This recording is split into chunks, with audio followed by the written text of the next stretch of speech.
It's time for the Metroid Prime review for the Gamecube.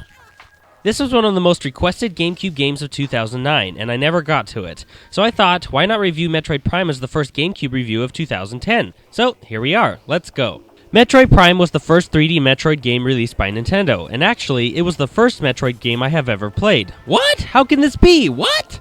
Well, I never had the chance to play any other Metroid, because my first gaming console was the Sega Dreamcast. Man, I love that thing. Anyway, the story is about Samus, a space bounty hunter who lands on a space frigate who is there to investigate a distress signal. After searching through the craft, she finds the Parasite Queen, who she battles.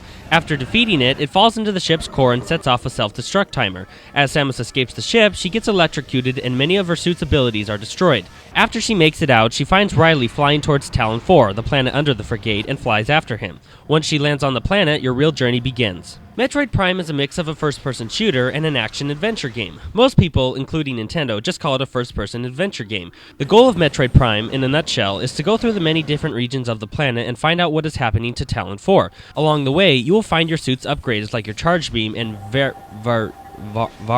Various suit. How do you pronounce that?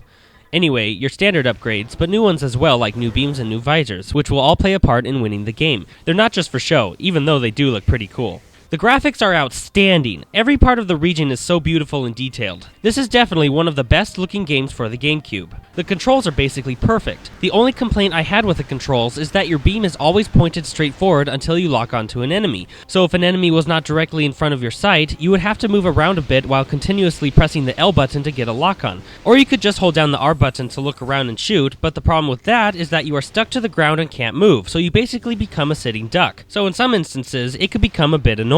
But everything else, moving, shooting, switching beams and visors, was fine. I think it's safe to say Samus is a contortionist. She can turn herself into a 1 meter in diameter sphere.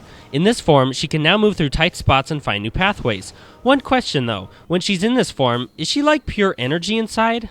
See? Look at that. Where did she go? That's kinda weird. But whatever. The mapping system was very well done. It was very informative and it was easy to tell where you were and where you wanted to go. This is a very long game. It will take you many hours to complete. It's not just a shooter, it also incorporates many puzzles as well. I've always thought this game is like Myst, mixed with shooting off aliens, which is like a perfect combo for me. As well as exploring the planet, killing off many species of aliens, and solving puzzles, you will have to scan many items and creatures to complete the game. You don't have to scan everything, but the more you scan, the more special prizes you will get. So if you want more prizes, you will have to scan as much as you can find. From huge vicious aliens to even the minutest things like different types of health spheres can be scanned with your visor. The boss fights were awesome, and there was a wide range of difficulty for each one. Some were small and very easy to beat, while others took a lot of strategy and patience. Each time you defeated a boss, you would be awarded with a new item for your suit. Don't forget to scan it first. Metroid Prime is an excellent game. Superb detailed graphics, nearly perfect controls, awesome upgrades, challenging fights and puzzles, and the overall game is very lengthy. The only downsides I found were 1, that little snag in the controls when you had to defeat an enemy that wasn't right in your line of sight.